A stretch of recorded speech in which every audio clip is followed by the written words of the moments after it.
Welcome to this week's Dream Car judging video here at BOTB. We'd now like to hand over to today's lawyer from Onside Law who'll oversee the proceedings.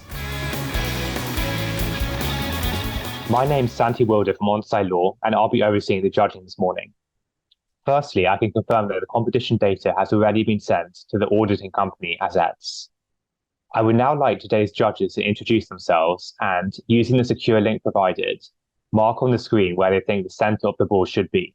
The group will then come to a final decision. Good morning, my name is Matt Cannon. I'm a senior county referee and footballer.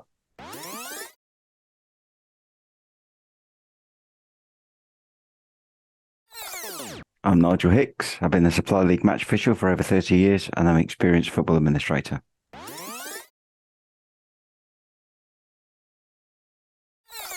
Hi, my name is Jeremy Ndonka. I've been involved in football for over 30 years, firstly as a player and then as a referee.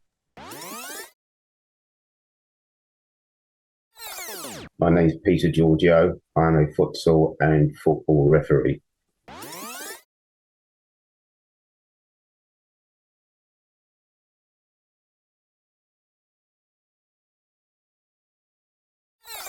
Good morning, my name's Hugh Gilroy. I'm a referee, a mentor, tutor and observer.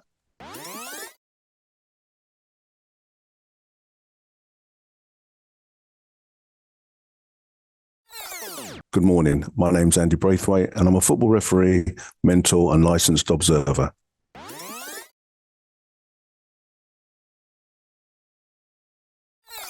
Good morning, my name is Anna Goma. I'm an ex-professional football player, having played for Paris Saint-Germain, Newcastle and Fulham.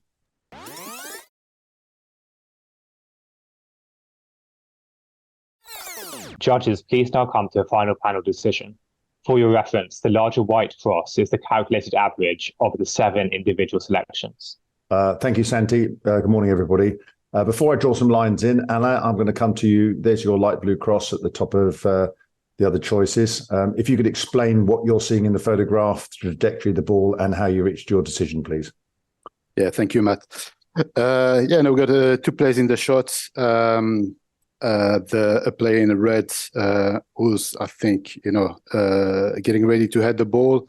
The player in white, I think, is preparing. I think is more like an attacking player, and is preparing to volley the ball. I think the ball has, is coming with a bit of not a bit of height, but I think is coming. Is not flat, I would say. And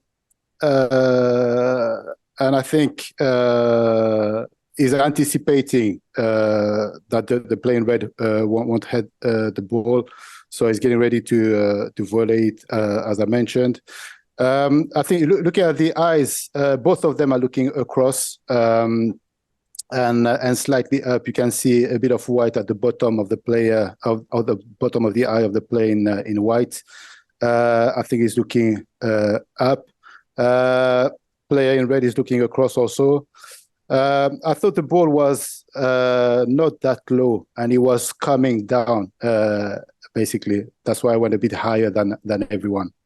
Yeah, you think a ball coming left to right was looking at the screen? I think it's coming diagonally from the right of the screen. Oh, from the right of the screen? Yeah. Right to left. Okay, and just to clarify, you think the player in white and blue is going to volley the ball? I think he's preparing to volley the ball. I'm not sure. I think, looking to the picture, I think the player in red is in the right position to head the ball. Yeah, so who's favourite? Sorry, that's my question. The red player. The red player. Okay, that's right. fine. Okay. Thanks very much. So I'll draw some lines in. First from this player in white and blue. It's a fairly narrow spread. And then from this player, we've got a bit of a wider spread because of Alan's at the top there. So I'll come to you next, Nigel. You're the green cross there that's magnified. You're obviously a bit lower. Yeah. How did you reach your decision? Okay, well, I feel the ball is certainly in the foreground to us. So I think in terms of where everyone's placed their crosses. I think, we're really just talking fractions of a second apart because I feel the ball is in the foreground. I feel it is travelling from our left to our right. For me, I felt slightly differently. I felt that the player in white, who seems quite animated and is moving the cross, I'm personally, I felt he was favourite for the ball and the ball was dropping towards him. Simply because, for him to be in that, for me, I felt for him, the white, to be in that position, moving across rather than towards the player in red. He must be following the flight of the ball. The player in red seems a little bit more relaxed about it, although they're both in the air for me. As Alan said, you can see the whites under the eyes of the player in white. So, he's looking at a steeper elevation than the player in red, who seems to be looking more laterally. Although, as I stress again, I feel the ball's in the foreground and travelling at speed. So, we are just fractions of a second apart in terms of where we think the ball is. But I felt it was closer to the player in white. As I say, I made the player in white favourite for it, and I don't think he's very far away from heading it. Yeah, thank you. And just to the left of yours, Nigel, is Hughes, orange cross there that's magnified. Do you agree with that? Yeah, I think for me, player in white is the favourite. I felt partly because of the red players. His left leg, the right, as we look at it, looks at a slightly odd angle. I wondered if he just kind of stepped back and was slightly off balance. So I felt like the player in white is set. He's kind of got two good eyes on it. He's got his body position ready to play it. Whereas I think maybe the player in red's just come down from the air or is just slightly off balance. So yeah, I'd agree player in white favourite. Agree with Nigel too. I think it's in the foreground and it's coming in at pace for me, and it's imminent to being played by the white. Yeah, left to right again for the trajectory? Left to right for me, yeah. Okay, great. Thank you very much, Stu. A little bit further up is yours, Peter. You're in the sort of middle of it there, the blue cross. What did you see? Yes, interesting body language between the two of them. I think the player in white, his left leg, I think it's actually on the ground because the way the muscles are taut. So he's actually come across and he's leaning into the ball that I believe also is coming from left to right as you look at the screen. And as you was mentioning there about the player possibly had backed in slightly to off-put the player in white. So I'd agree with that. And again, his right foot, he seems to be the tautest of the two legs there, muscle-wise. I think that's his standing leg. And the ball is closer to the player in white, mainly because of his body language. So yeah, I think the player in white is his favourite for the ball. Okay, thank you. And just a bit further over to the left is yours, Andy, the purple cross. Do you agree with that?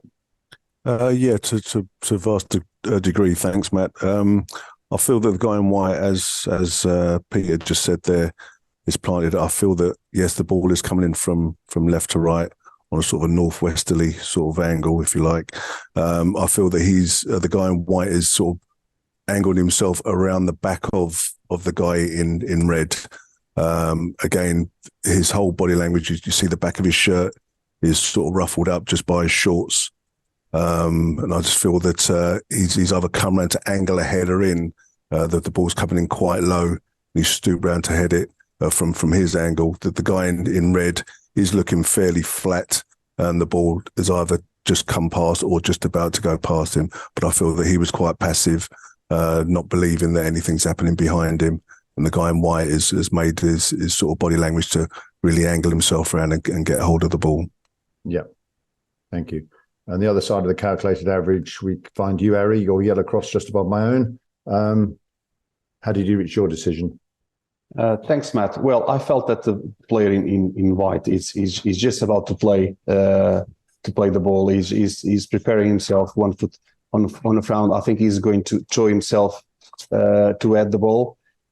Playing red, he's looking across, but he seems not to have any intention of playing it at all. So he's looking across to in the corner of his eyes, and I felt that the ball is in between both of them.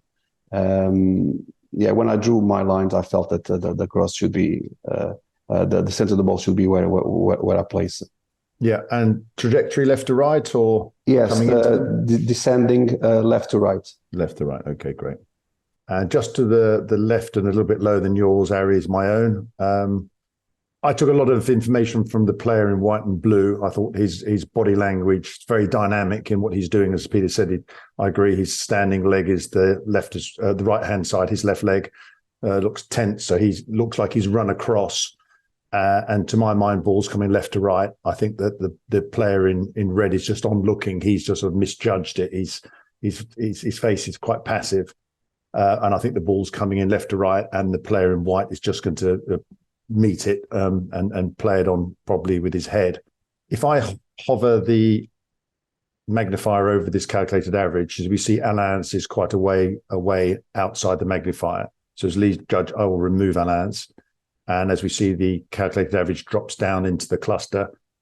When I hover the magnifier over, we see part of Andy's is still sticking out. Personally, I think this is a good calculated average with us all. But if we could all go through and agree, and if some of you want to see what it's like, I'll show you with Andy's removed. It just comes a little bit more central. But that's up for us as a panel to decide. So, Nigel, I'll come to you first. Thanks, Matt. Well judged today. Well led. I wouldn't remove any more judges. I think conscious that there is 7 judges today, and this means 6 crosses already. I wouldn't remove any more. I feel it's in a credible position where it is. Yeah. Harry?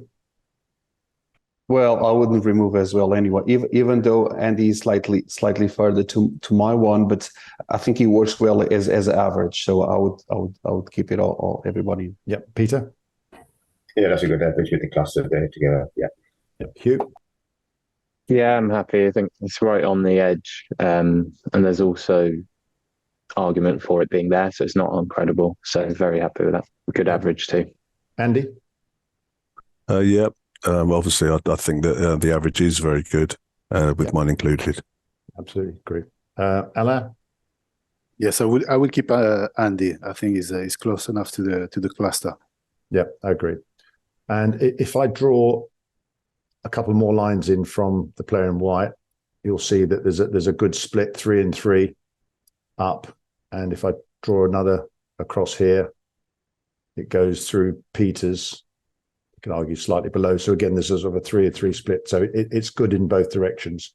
So Santi, after myself removing Alain as lead judge because it was outside the magnifiers we've done before this competition, and a brief debate, we've decided to judge at this calculated average with the remaining 6 choices taken into consideration.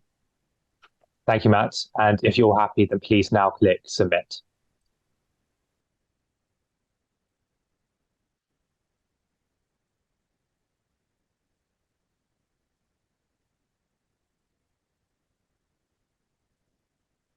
Thank you, judges. The coordinates selected are 2598, 1308. These coordinates will now be passed to the auditing company Azets to calculate the winner of the competition, and they will then inform BOTB. That concludes the judging process. Thank you.